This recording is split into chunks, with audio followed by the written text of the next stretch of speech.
Today, the White House eyes a second round of direct payments to Americans. Texas is reopening, like it or not, and a news source goes public to corroborate the sexual assault claims against Joe Biden. We've got a lot to get into, and it starts right now.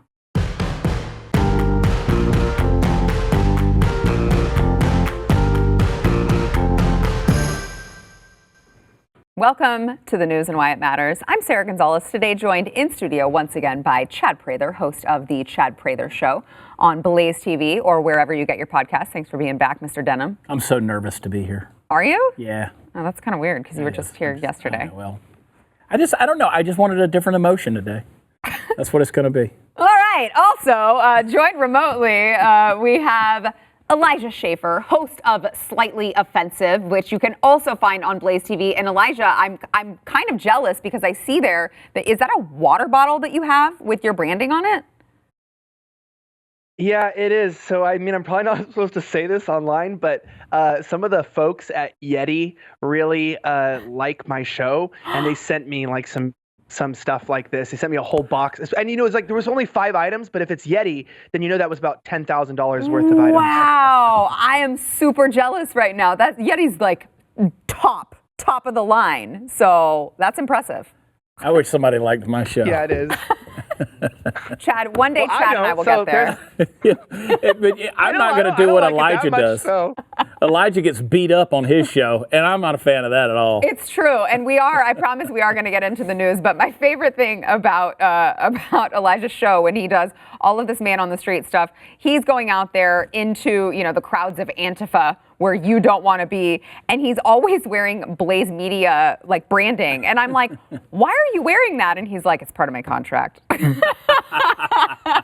Just like, you could bring that one up with Gaston or Tyler. It said, it goes, whenever you're out on the street or you're out there, you have to be wearing our branded apparel, and it's kind of ironic because the Blaze logo has the circle, and it's like over my heart, and it's just a straight target right here, just saying attack me, right? Oh, man. Well, we appreciate you doing the work on the front lines there, Elijah. Let's get into today's news. A White House economic advisor said today that the Trump administration is, quote, studying very carefully whether to provide another round of stimulus checks already. I feel like some of us haven't even received the first one yet, beyond the one-time $1,200 direct payment, which could be part of the Phase 4 deal. Now, if you will recall, we've talked about the original plan, and then they moved up to, graduated to, I believe the last one was the 3.5 plan that they were talking about. Now we're talking about a Phase 4 deal, and you know, they're studying it. Chad, can we really afford? I mean, I got it. When you shut the country down, you got to give Americans something in return, because you can't tell them we're not going to allow you to work. Oh, and we're also not going to give you any compensation in exchange for that. But how much can we really afford more to be spending on all of these stimulus checks? Well, it's an interesting question that you posed there, and I'll put it another way. For the longest time during these Democratic debates, people were wanting to have universal Medicare or have a universal health care system that was implemented in place. We can't pay for this stimulus. How are we going to provide everybody's health insurance? This is where you start to see one aspect of the reality of this situation. Money doesn't grow on trees. We can't just keep printing it. That's not what is going to happen. And to the other side of the point, to your point, $1,200, you're just not going to live very long on $1,200. But it is interesting to find that there are people out there, reports are now coming back, that people are buying some very novelty items with their stimulus check, and some people are actually making money in this shutdown more so than they would make if they were going back to work. This is creating a lot of problems on a lot of different levels. Yeah. Elijah, what are your thoughts? Well, like you were just saying, where they had stimulus package 3.5, sometimes I feel like the government talks about money like a 4-year-old talks about their birthday. You know, I'm not 4, I'm 4.5, and then I'm 5. And the government just continues to address the situation in a way that I think confuses both parties, because just a moment ago, we were talking about the populace and taking back the government from the swamp. And then all of a sudden you have these Marco Rubio, big government Republicans promoting the stimulus package. And the reason why I think we're so confused is because this seems like it might be one of the first times in recent history where the government intentionally sabotaged their own country. Mm-hmm. And so at this point, you're going, we've gone through depressions, we've gone through recessions, we've gone through war-related shortages, but I don't remember any time in recent history the government said, oh, we're doing the best we've ever done in history. Now's the time to destroy it. It's like, my marriage is so good. Now I'm about to go have an affair. It's like, why now? And I don't know if money is going to fix a problem. Like, it's the people who are offering a solution are the same people who caused the problem. I'm beginning to not really trust they know what they're doing here. I have that same feeling, Elijah. It's a great analogy. I feel like I'm sitting here looking at the government going, why don't you love me anymore? What have I done? And like, well, I'm giving you this. Okay, but I feel used. I feel like I'm taking the sweaty cash off the nightstand and just kind of slinking out of the room ashamed. And, and the government lays there in the bed smoking a cigarette like, we took care of them. They're paid off now. You feel used at a situation that I can be bought off for a couple of surplus checks or, stimulus checks in that way. Yeah. Speaking of that, apparently, according to new polling, about 72% of Americans say that they will hit their breaking point if the nationwide lockdown continues into the summer months. So Americans, this is according to Newsweek, Americans are like, yeah, we're done when it comes to whether or not we might get coronavirus or whether or not we might have a mental breakdown. We're going to go with the mental breakdown if we don't get out of here and start living normal life again. It's interesting because when you look at the beginning of this thing, I think there were a lot of Americans who said, okay, we're willing to take one for the team. We're willing to, stay indoors for a limited amount of time to let you guys figure this out, to flatten the curve, to do all these things. And I think it's extended long past the time that Americans thought that they would be still staying indoors. And apparently the majority of them are done. They're like, we're done. We're going to lose our ever-loving minds. You're welcome, Edit, for censoring myself so you didn't have to. Elijah, what are your thoughts on that? Well, one study I saw recently said that alcohol sales were up about 272% overall, including deliveries. So I'm not the Surgeon General of the United States, but I can't imagine that increased consumption of alcohol is doing any good for our livers or our blood in general. And that being said, I mean, I know it sounds funny, but we have to really look at the long-term effects here, with people losing their jobs, with people not being able to go outdoors, with people, not able to go to like AA groups or to church, things that really help them, the gym. I mean, I honestly believe that people are not as stable as we like to pretend. And I am very nervous. Speaking of all these anti-school shooters that are out there, we got to stop school shootings. I'm glad school shootings have stopped in the meantime because nobody's at school. But if you want to pretend that you're for mental health a few months ago, and I really care about the state of people, and we've got to make sure that our country's healthy, and all these programs that are coming out by the government, especially even here in California. And then you tell people, by the way, based off of insufficient data, shaky models, and inaccurate experts, we're going to require you to put your entire life on hold. I don't think people are going to take it much longer. And if people started a revolution over increased prices on tea, I mean, I think this is a little bit more serious. Yeah, Chad. There's three things we know about this. We know that it is real. We know that it is highly infectious, and we know that the mortality rate on it is not what they thought it would be, okay? We know who it attacks. We know for the most part, to a 99 point some odd degree, who suffers from this, who dies from this thing. At some point in time, we had the poll, you had the poll on this show last Friday that said, how long will you take this? A day, a week, a month, a year? And a lot of people said a day. I voted for a day because you didn't have no days on there. That wasn't an option. It's not an option for me. No days, because I'm not susceptible to that. I know who in my family and in my immediate life is, and we will take those precautions because we're responsible Americans. We know how to handle our liberty. I don't need the government to tell me how to protect my own family from this. So I will make sure that my mother-in-law, that my mother, that they are quarantined, they're in their place, and we keep our distance from them. We protect them. But to shut down the rest of the world and to punish the healthy over this thing is ludicrous. So, to that thing, we know enough about this right now, because Elijah's right. The sketchy models that we had, the models didn't prove anything because the models weren't based on anything foundational. But now we're starting to know some things, and the numbers that are coming back by medical professionals are proving the point. You got to open this thing back up, but you got to open it back up responsibly. Yeah.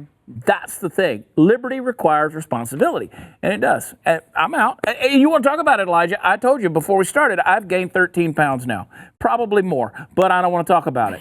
And it's all because what happened is they said, okay, you got to shelter in place. We went out and bought every frozen concoction of food that we could imagine and loaded up on beer and alcohol and wine and everything else. And it was almost like, okay, kids, it's a sleepover. And I've been having sleepover food for 4 weeks now, eating frozen pizza and a bunch of crap, and I've sat on my butt and I've watched the full encyclopedia of Netflix, and look at my fat. It's disgusting. Heart health, all kind of stuff. I'm out of breath talking. Well, okay. Well, let me take over for you just for 1 second then. Elijah, I think that this is kind of a good segue into what it's confusing for a lot of Americans. I think there's a lot of conflation when you look at why the lockdown started. A lot of people are conflating not getting a virus ever, right? We're locked down because we are not supposed to get the virus. We're hiding from the virus until it becomes eradicated, versus we're supposed to be doing this to flatten the curve. We don't want the hospital systems to be overwhelmed. We've heard from how many medical experts now that, the majority of the population, the overwhelming majority of the population will have this virus. Where is the disconnect? Because I'm hearing what they're saying, that we're doing this to flatten the curve and not to overwhelm the hospital systems. But what I'm hearing from the American public is overwhelmingly, we can't come out until the virus is gone. And scientifically, I'm not a scientist, all right, but scientifically, I don't find that to be possible. Elijah? Yeah, if you look at the numbers, right, I just did some calculations just yesterday from the CDC's own website. So they combine influenza and pneumonia testing and deaths together, and it's somewhere around 59,041 that are confirmed after testing positive for those diseases. It's sometimes very hard to delineate between the two, because on one hand, sometimes when you have one, you have the other, and these affect older populations who are susceptible to disease, immunocompromised people too. But that being said, those are confirmed cases, people who were tested. And as we know, I'm sure even people watching the show right now have had the flu, had pneumonia, and didn't get tested. But what's happening is where people going, I want knowledge, I want information to know that this isn't as deadly as they're saying before we all go out. You're not going to have that information. And the reason why I say that is because as of right now, the only people who are allowed to speak on the public forum about this are people who are sanctioned by those who control the narrative of society. And even if you have a DO, an MD, or any type of certification by your name, or you just have a GED, if you veer off, just like those two doctors in California found out just today, your opinion, even if it's professional, will be removed online. Even if you use the WHO, even if you use the CDC, even if you use firsthand accounts, it doesn't matter what the truth is. It matters what the narrative is. And the narrative is one of fear. And before I ramble for too long, I want to say this. In California, I've been saying things based off of science. My background is in molecular biology. It's in genetics. Actually, I'm not a doctor, but my understanding is in the mechanisms of immunology and pathology. And I've read the papers since the beginning. I thought I had COVID back in December, and everyone said, "Oh, you're a fool."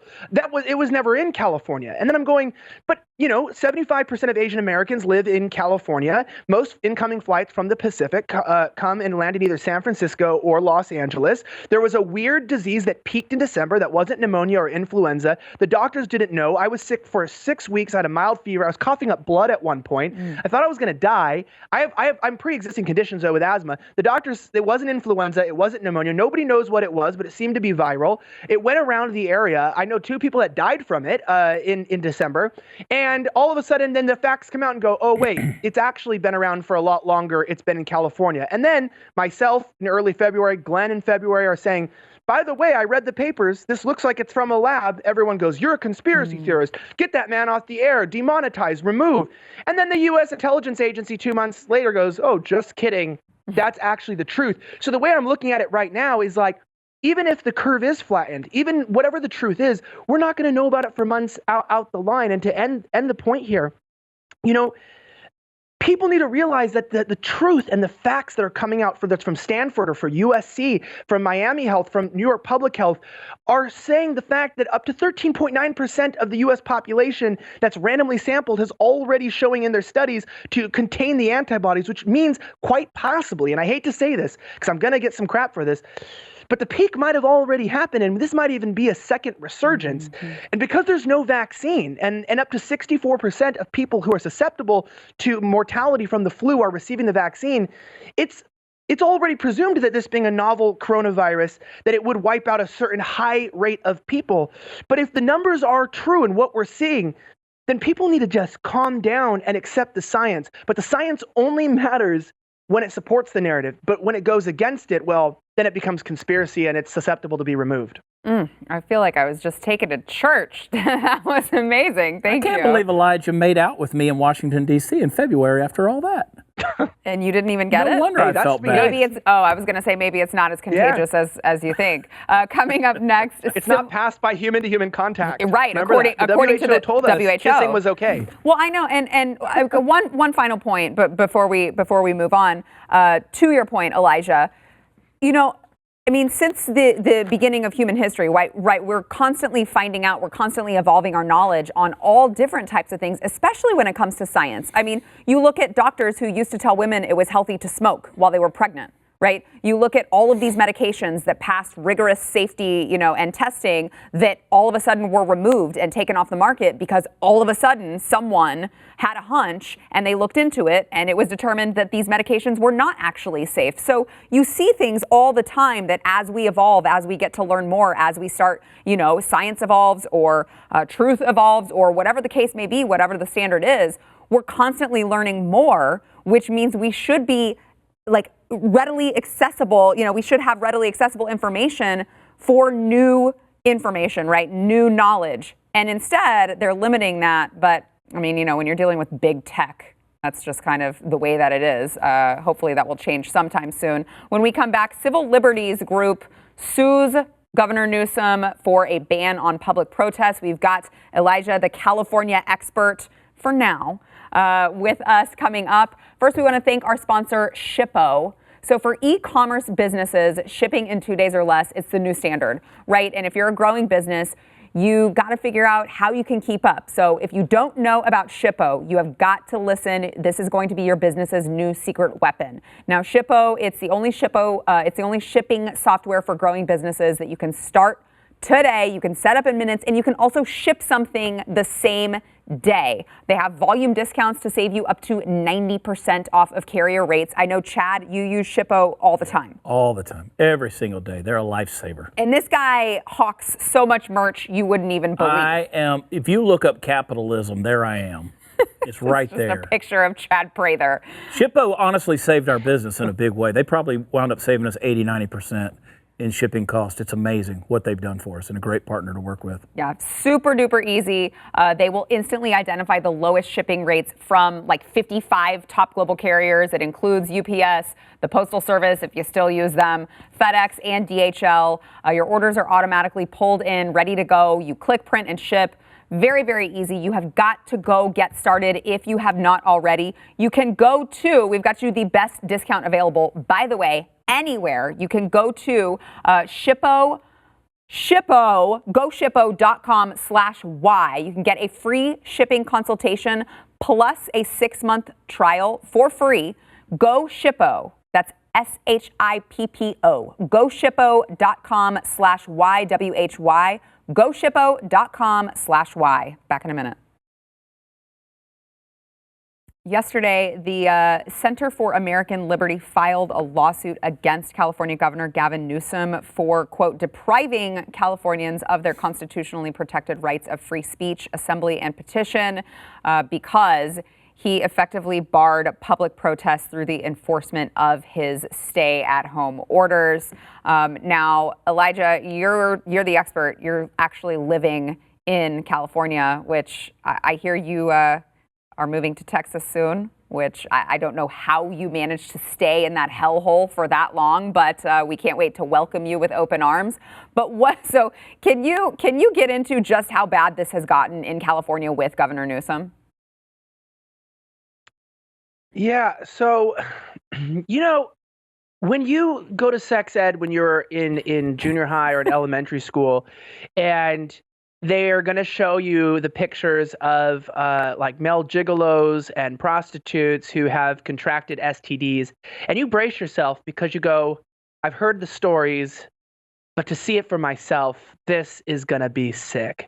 And you're not wrong. It's disgusting. And it sticks with you. And I can see those images in my head. Mm-hmm. And it's a lot like living in California. I think that, there's a lot of media that covers this, but there's no better way to describe it than unless you see it for yourself. And you never forget the images and the feelings that come from living in a place that spits on the Constitution, completely disregards the American ideal, and looks at taxpayers as just incentives to line corrupt politicians' own pockets. Not to mention the neglect of over 60,000 homeless people just in my city, 2 million illegal immigrants that's maybe calculated, freeways that are falling apart, and traffic where it's taken me up to an hour to travel 4 miles to my producer's house. This is definitely a very interesting state to be lecturing the rest of the union. And right now, Governor Newsom has gotten to such a position, and I want to point this out, where he said, he said, we had a hot weekend, which was a little bit of light. It's like the only one thing that we have here in California that anyone can talk about is the good weather. If you're not, I'm serious. If you can see past 10 feet because of the smog, it feels okay. And you don't know, is that the exhaust from all the trucks, or is that the sun's rays on my skin? And he threatened. He said, if you guys don't stop enjoying outdoors, not a lie. He said, I'm going to extend this shutdown. I'm going to extend the stay-at-home orders, not because of science, not because of anything, but he said, because you're violating what I said, I'm going to put more restrictions in place unless you listen to me. It doesn't matter if the cities had their own ideas, the counties had their own ideas, if local politicians or people were even at the beach avoiding each other. He said, if you do not obey me, I'm going to threaten you with more restrictions, and not to prevent the virus, but just so you learn to obey me. And that's where it's gotten in the state right now. Wow, Chad, that's terrifying. Well, okay, so people always ask me when we're out doing live shows across the country throughout the year, what's the most supportive state or favorite place to go? Believe it or not, we do 15, 16 live shows in California all across the state every single year. They are my most supportive state. They show up. They're the number one state in America for agriculture and tons of ranching out there. They're really good people with great values in California. It is a beautiful state from bottom to top. It is a gorgeous place. They're getting screwed. They're getting screwed. And that's the thing. We're starting to see across the country, and Gavin Newsom is certainly no stranger to this, it's these governors who are trying to out-dictate one another. Like, who can show has the most authority and give that show of force? That is a Gestapo tactic. It's got to end. But when you look at Gavin Newsom, you are looking at California mafia, for a lack of better terms. This is an old California family. They are used to power. They're accustomed to it, and he is no stranger to passing down his edicts from on high on what the peons and the peasants of California should do. Yeah. Elijah, I was just talking to my friend Jesse Kelly about this. You admit he's your friend? I mean, like, we're acquaintances, I guess. He's all right. But we were just... A man with 2 first names? We were just talking about how, you expect the left to take this control and run with it. You expect them to overreach when it comes to abusing their power. You expect that from the left. But what's been interesting has been seeing all of these people who are on the right, who call themselves conservative, who live and die by conservative values, who all of a sudden, if you say, I'm going to go protest, Governor Newsom, because I don't think these stay-at-home orders are right, I'm going to go to the state capitol and protest, and you will have these conservative people tell you, don't do that. These stay-at-home orders are for your own good. And it's mind-boggling to me to see these people who claim to be conservative, who call themselves conservative, who live all of these other conservative values, who have such a disconnect with the fact that you should be able to question the people in authority when it comes to matters like these. Yeah, it really does send a bad feeling down my spine to realize that all these online keyboard right-wing warriors that are going to wage a war and a revolution if you come take my guns, and I'm going to sit back here, I will not close my church even if communism comes in and they outlaw it. But by the way, if a governor in your state whom you've never trusted and has never proven themselves to do any good for you tells you to not buy a gun or to not go to church, yeah, you'll listen. Why? Oh, not because of communism, but because of a small little guy that's not even alive. And I'm not to downplay the seriousness of the virus or to spit on the graves of people who have died due to complications of it. But it does make me wonder and think, really, how far down have we fallen as a nation? And I think we're in a lost empire, because when we've abandoned a core value system, and we've abandoned a common religion, and we've even abandoned common ethnic practices. And I know there's a huge swath of even conservatives that are all about free speech and stuff, and they there's no American culture. There is, okay? And the left goes, oh, that's white culture, that's racism. No, but there's an American way of life. And we've abandoned that for tribalism. And what we're seeing here is not a country like World War II who came together and goes, what is good for the nation? What do we do? How do we sacrifice? Who should go to war? Who stays home? It's like I gotta go buy all the Charmin Ultra left in the store, I go quick. And that is the product ultimately of seeing decades now of decay, of a commonality and a common thread that brings us together. And so I'm finding that even though they're conservatives and they're for capitalism or whatever, it's not enough to hold us together because they bought into the tribalism too. They're in the left versus right battle rather than the American battle. And unfortunately for us, I don't know if we're past the point of return, because those who I thought were our last hope, it looks like Obi-Wan might not be as available as we once thought. Chad, last word on this. It's so we look. This is a virus that has a recovery rate of 99%. Look how much freedom we've given up, how much liberty we've given up all over a virus with a recovery rate of 99%. And I know there are people, I had someone say it to me today, well, you wouldn't feel that way if one of your loved ones was in that 1%. Okay, well, let me give you another stat. 100% of us are going to die from something, okay? That doesn't mean I just stop living because 100% of us are not going to recover from this thing called life. We are exacerbating a very sticky situation by continuing this nonsense. And Gavin Newsom, kiss my ass. I'm serious. Governor Whitmer, all these people, I'm telling you, they're dictators. That is not American.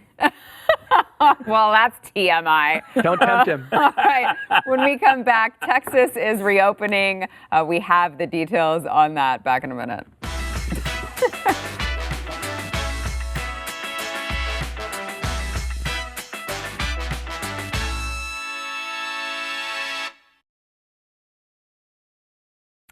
Governor Abbott here in Texas announced yesterday his plan to reopen the Texas economy. So the statewide stay-at-home orders are going to expire on Friday. He's got this new plan. It's very similar to what we heard from President Trump's coronavirus task force. It's set in different phases. The first phase will be that Malls, stores, movie theaters, and restaurants may open with 25% occupancy. They still have to maintain social distancing requirements, but gyms, hair salons, massage establishments, tattoo parlors, bowling alleys, all of these random arbitrary designations will still not be allowed to reopen. Outdoor sports like golf and tennis can, again, as long as they maintain social distancing, but a lot of others cannot. This was something that the more that I looked into it, the more that I read it, at first I went, okay, good, we're doing something. And then the more that I looked into it, the more that I read the fine print, I went, all right, I'm not thrilled with this. I'm not encouraged by the fact that you get penalized if you do happen to be a bar owner.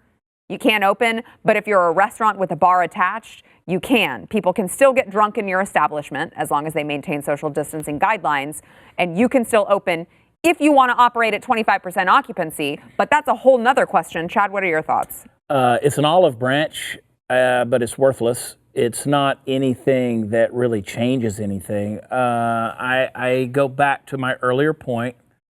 Let me go back, first of all, to Elijah's earlier point, where he said, we have this faith in humanity that is probably a whole lot bigger and better than reality, shows us. And you're right on that. But at the same time, at what point in time do we say, okay, you're Americans, you have liberty, you have freedom, we expect you to use responsibility. Right. Are we really that childish with liberty that we can't, you face the facts. If you open up a restaurant and they can only have a 25% capacity, it's going to cost them more money than it would be if they just stayed shut down. So we know that there are local municipalities here in the Dallas-Fort Worth area who've opened up their patios, and people are waiting in lines for hours to get in there, and it's one big middle finger, so to speak. It's not that they were missing that food so much. It's just they wanted to be there. They wanted to prove that, hey, we can go out and be in public. I don't like it. This is that whole new normal mindset, and I don't like new normal. Yeah. I don't like it at all. Yeah. So that's I don't like it. Yeah, Elijah, we just talked about you're about to come here. You're about to move here to the Lone Star State. Obviously, we know we're better off than California, but what are your thoughts on Governor Abbott's announcement? Well, I've been violating social distancing guidelines almost as much as Joe Biden's been sexually violating young women his entire life, and You're here. It's a true statement. I just came up with that one right now. That was pretty good. That was good. Yeah. So that being said, I understand hygiene. I'm seeing these suggestions in California, for instance, saying, "Oh, don't touch street walking buttons unless you use your elbow." And like Chad said, it's like, dude, I've been using my elbow to touch buttons my entire life because I realize that it's disgusting. Yeah. And so when you go into Texas, I understand California having some more guidelines because, unfortunately, I think Chad said that a lot of Californians are great, which they are, but not Los Angelinos. A lot of them really actually just suck, and more than just suck, they suck some other things oftentimes. And that being said, with Texas, God bless West Hollywood. When I see what's going on in Texas, and I see this idea of treating adults like they're babies and not expecting them to understand how to take care of themselves or to observe social distancing. It's almost the same argument that I see where liberals talk about guns. It's like, well, we can't trust people to have guns. We can't trust them to, it's like if you give Johnny a chance to buy a weapon, he's probably going to kill his family. And it's like, okay, that's not true. We know firearms don't kill people. People kill people, and most people are not trying to murder their families. That being said, in the sense of a pandemic and these things, most people are going to take decent precaution. They're going to wash their hands. It's like if you weren't washing your hands before you ate, that's been a problem since you've been doing that. And and that's the point. The point being is that it's not about giving an olive branch anymore. The governor of New York needs to realize it's how much longer states are going to give into the national pressure, which I am actually disappointed in Trump's handling of this. I really am.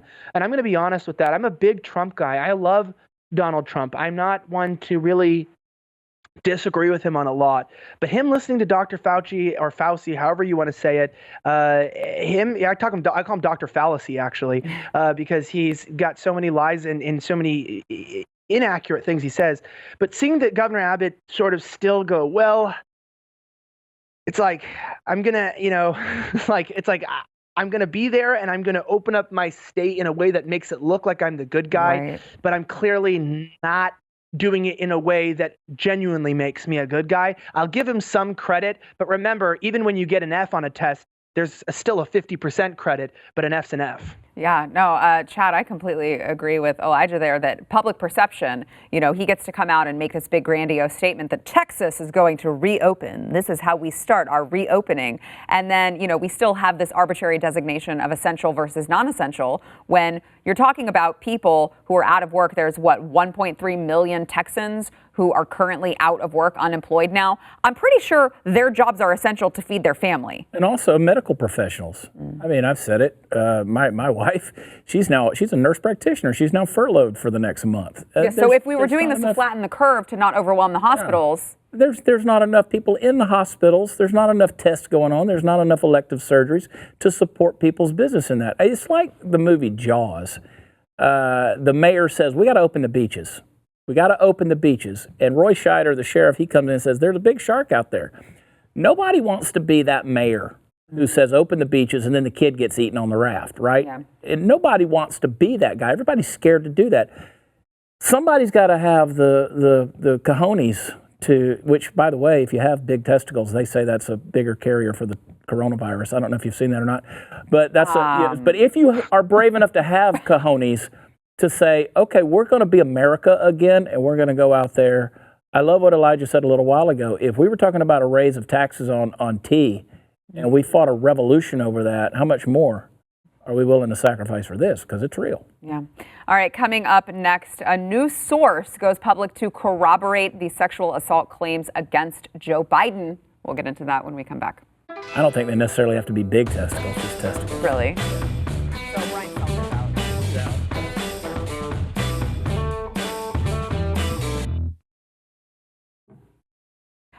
So Tara Reade came out with her accusations against Joe Biden. We've gone over them on the show, and I just want to say these are, again, we've got to preface this every time. These are alleged situations. These are alleged details that happened. We don't know that they are true. We will report them as they come out. But certainly there is now more credibility to these accusations than there were for Supreme Court Justice Brett Kavanaugh. So Tara Reade came out. We just played earlier this week. Chad, were you here when we played the mother who was on Larry King? Allegedly, that was Tara Reade's mother who went on Larry King in 1993 and verified that there was something that happened with a prominent senator, is at least what we know. Now a former neighbor of Tara Reade says that Tara Reade came to her and talked to her about the accusation, about what happened in the 90s. Now, she did say, I remember talking about it. I remember her saying, here was this person that she worked for and idolized, and he kind of put her up against a wall. He put his hand up her skirt. She felt like she was assaulted, and she really didn't feel like there was anything that she could do. She also said, I don't remember all the details. I remember the skirt, the fingers. I remember she was devastated. And then she follows it up with, I personally am a Democrat, a very strong Democrat, and I'm for Biden regardless, but I still have to come out and say this. You gotta wonder, I mean, if that's true and she is a Democrat and she is a Biden supporter, there's really not much personal motivation for her to come out and corroborate Tara Reade's claims at the time that they happened. Chad? Extreme political bias on either side is a mental disorder. It really is. It manifests itself as a mental disorder, and that's the situation we're seeing right there. You have these people out there who are wanting to sweep this under the rug. It is, let's get rid of Trump at all costs, no matter what. But let me remind those of you on the left, you made the rules. Mm-hmm. You created the game. This is how the game is now played. They crucified Brett Kavanaugh. They dragged an FBI investigation him through the mud. They crucified him. They crucified Trump on a daily basis. Look, you created Trump. You created the playboy Donald Trump, the billionaire, the mogul, the celebrity. You created Trump, okay? And then you want to complain about the way he lived his life within your guidelines. to be who you wanted him to be. So what are the rules anymore? You created them. Let's play by the rules. Yeah. Elijah, what are your thoughts on this?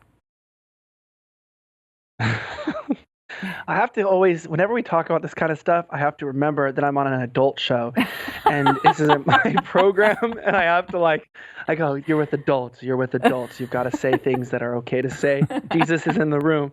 But, I mean, at least at least we know that Biden's working down there better than he's working up here, right? I mean, at least he's got something functioning in his body still, to put it lightly. But it's not. I mean, the game was different, and I hate to say this, and I don't want to corroborate with this overextensive Me Too movement that got out of control. Right. Mm-hmm. But the fact that there was a lot of tolerated sexual misconduct in professional life is actually true. And specifically, you have to look where are the most corrupt people. It's D.C. Even when you go there to this day, it's a toxic district. It's really the people there. There are great people there, but the individual lives of politicians often are what are making our country corrupt. It's not necessarily the policies they put out in the public. It's that they're surrounded in a place that promotes cheating, it promotes bribes, doing whatever you can to get ahead, doing whatever you can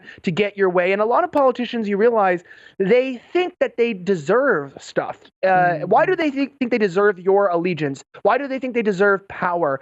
That's not just happening in the public spectrum. It's happening in the private world too, demanding sexual favors from people. And the 90s, there wasn't a narrative about stopping sexual assault. And from a moron like Joe Biden, who helped create legislations for gun-free zones, I'm not surprised if he did something like this. But I also want to, like Chad was saying, I really do agree about this blind allegiance. People that are conservative always hate me because they go, oh, you're not conservative enough. And liberals always think, I'll write a really conservative post and go, I thought you were a liberal. Point being, I don't like these random sexual assault allegations from 30 years ago. Right. Not that they didn't happen, but it's just bull.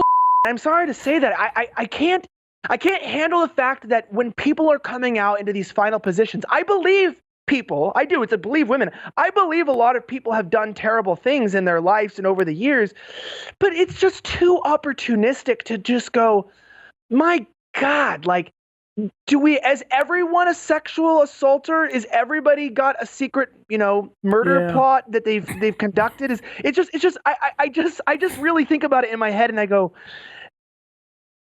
we have to make some rules here. It's like, I think we have laws against this, right? That there's got to be a certain amount of years before you report something. And by the way, I want to end with this. I understand, especially with people sexually assaulted as children, who it takes them years and decades sometimes to come to terms with this.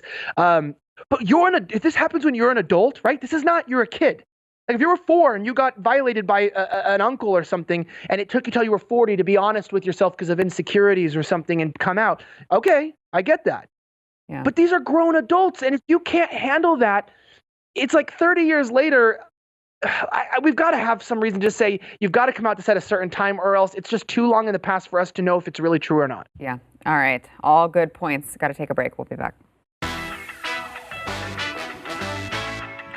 You like my news. Yesterday's poll, if Joe Biden wins in 2020, who will really be running the show in the White House? 40% of you said his vice president, followed by 37% who said corn pop. So I can see that you took this poll very, very seriously. Let's move on to today's poll. Will any mainstream media network ask Joe about the sexual assault allegation against him, or will we have to wait for Trump to bring it up in the debates? I don't know which one I prefer, but let us know what you think. You can go to The Blaze's Twitter. That is @TheBlaze. Before we go,